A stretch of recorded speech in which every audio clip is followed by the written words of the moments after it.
President Museveni, the floor is yours.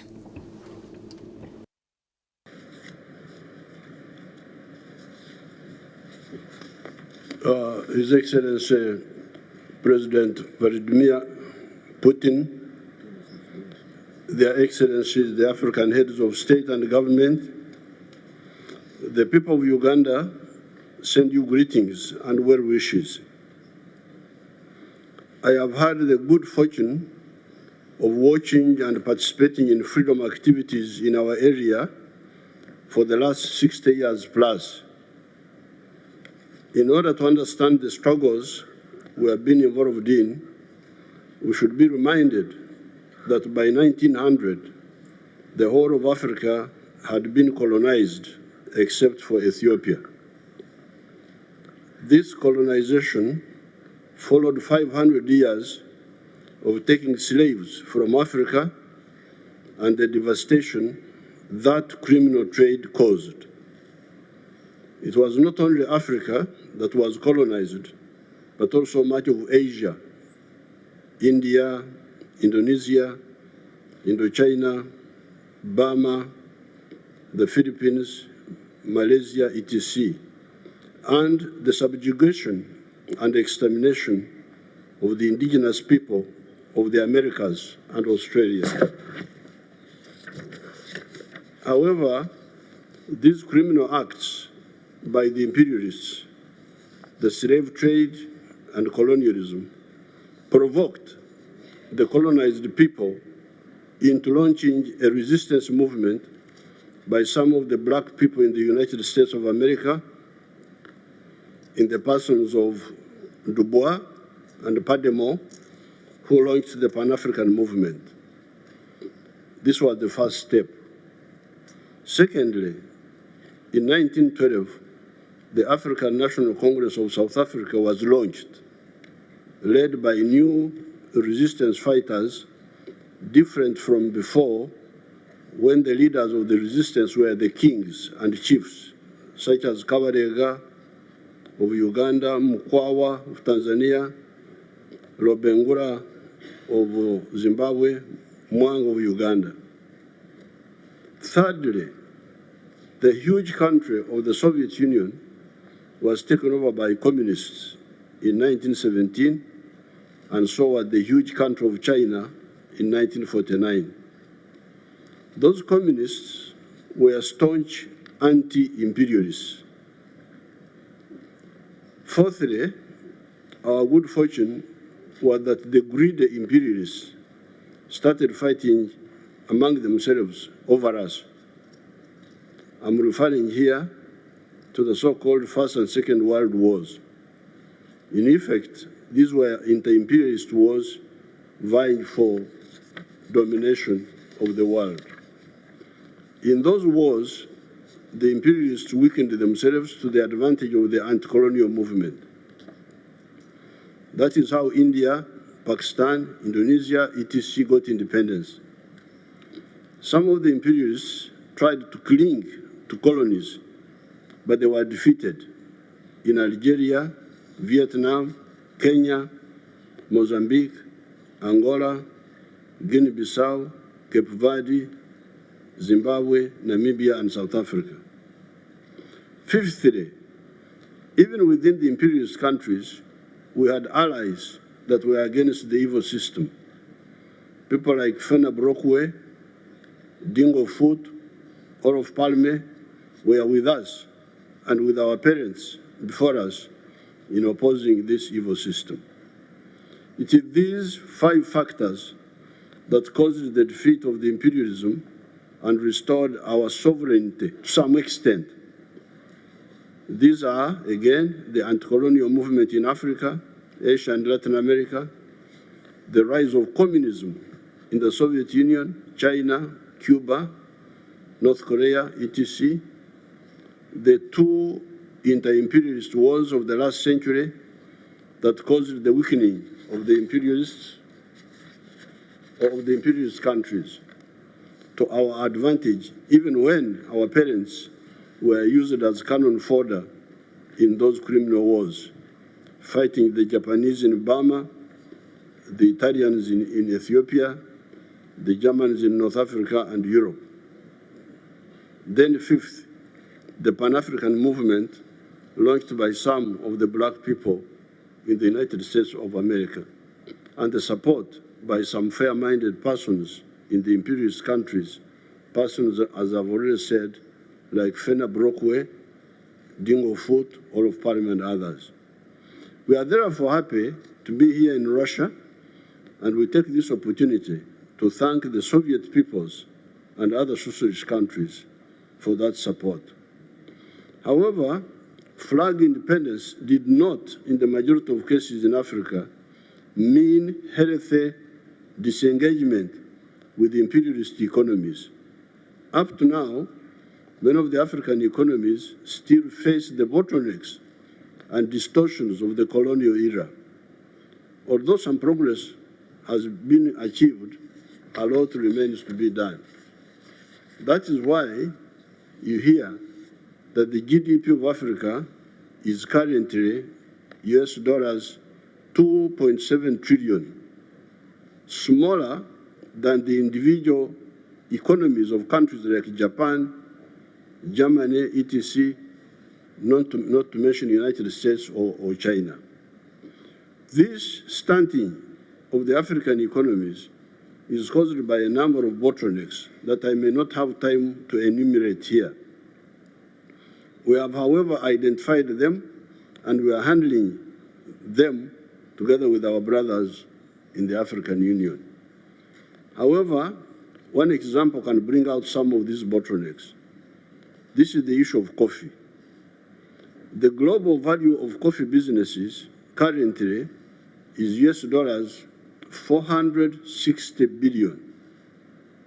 460 billion. This is the value of the coffee in the world. However, all the coffee producing countries in the world, Africa, Brazil, Colombia, Vietnam, all of us, take only US dollars 25 billion out of this. The coffee business in the world, 460 billion. All of us, the coffee producers in the world, our share, $25 billion.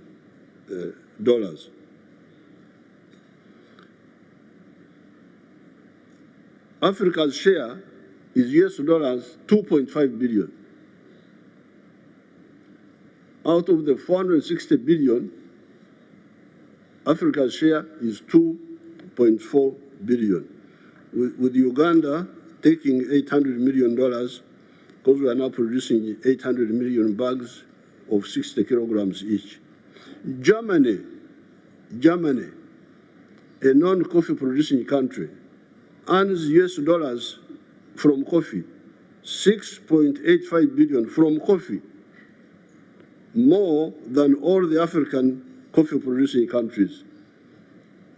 My young friend from Burkina Faso was asking about this, where the problem is.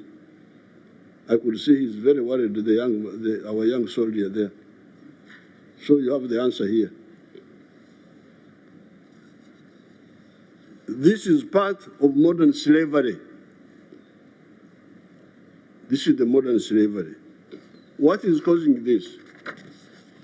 Africa being locked into, and also locking itself into, only producing raw materials of agriculture, minerals, etc., and abstaining from adding value. A kilogram of good coffee today earns about US dollars 2.5.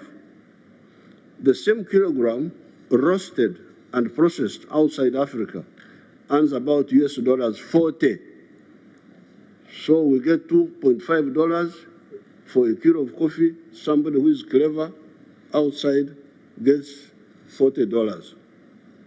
This is the hemorrhage that has stunted Africa's growth. There are other bottlenecks, but I do not have time to go into them. Therefore, my proposal to our allies of Russia, India, China, etc., is to point out to them that they could help here by policy decisions to buy value-added products from Africa rather than raw materials. Those are products like processed coffee instead of bean coffee, chocolate instead of cocoa beans, textiles instead of just cotton, steel instead of iron ore. Iron ore, we call it, our languages are richer than English, we call it obtare. Obtare, that's iron ore, different from the metal. Electric batteries instead of just lithium, etc.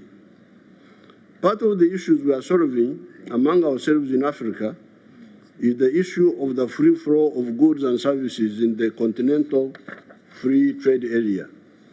If this is addressed, the other problem of food, which people are talking about so much, for African societies, will also be partially addressed. In Uganda, we don't have a problem of food. Uganda is a net exporter of food. Products like maize, milk, bananas, fruits, fish, cassava, not to mention beverages like coffee, tea, cocoa, vanilla, etc. are produced in big quantities, and with irrigation, bigger quantities are possible.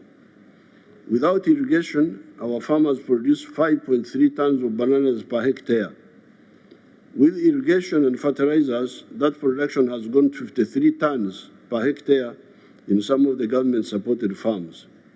It is therefore important for our partners to know that some of the African countries, such as Uganda, produce huge quantities of food, and moreover, food of unique nutritional value, beef with yellow fat, instead of the cholesterol-laden types you get from many parts of the world, potassium-rich bananas, high cream milk, fish with a nuni, Nairopatch bladder, that is a cure for some maladies, millet with protein, carbohydrates, and iron together. What we actually need are markets in both Africa and beyond. This is part of the problem. Some of the African countries have got a lot of food, but they cannot sell it to the other countries because of the trade barriers within Africa. Secondly, you could also encourage your companies. Кроме того, вы можете также работать с своими компаниями, чтобы они сами способствовали созданию добавочной стоимости в Африке. Value addition to the abundant raw materials in Africa means more jobs for the unemployed African youth that are dying in the Mediterranean trying to reach Europe, and more money in their pockets. They will then afford to pay for more electricity generated by turbines made from outside, which creates more jobs and money for the turbine producers outside. After some delays, we in Africa are making some good moves. One of them is the CFTA, the Continental Free Trade Area, that is uniting the huge market of Africa of 1.5 billion people. We shall be 2.5 billion in the next 30 years. Remember that Africa is 12 times bigger than India in land area. But until recently, the population of India has been bigger than that of Africa. Therefore, Africa has actually been underpopulated for much of the millennia. The fact that it is the origin of man, Homo sapiens sapiens, 4.5 million years ago, notwithstanding. Today, on account of modern medicine, Africa will have optimal population for the first time in human history. Finally, those who foment wars on account of ideological issues are wrong, and they are time and opportunity wasters. Human history will move on whether they like it or not. Did the religious wars in Europe impose religious conformity in the world? You remember there were people who wanted to make sure that everybody is a Catholic, wanted to make sure, and they were using war, and what happened? They failed. Did Metternich, there was the Austria of the Austro-Hungarian Empire called Metternich. Did Metternich's Holy Alliance stop the spread of capitalism and the overthrow of feudalism? when there was a revolution in France in 1789, this revolution was a bourgeois revolution, was a capitalist revolution. Now, Metternich was supporting feudalism, and his answer was to launch war to defeat the capitalist movement in France. But he failed. The only justified wars are the just wars, like the anti-colonial wars. Wars of hegemony will fail and waste time and opportunity. Dialogue is the correct way. I thank you. Thank you so much.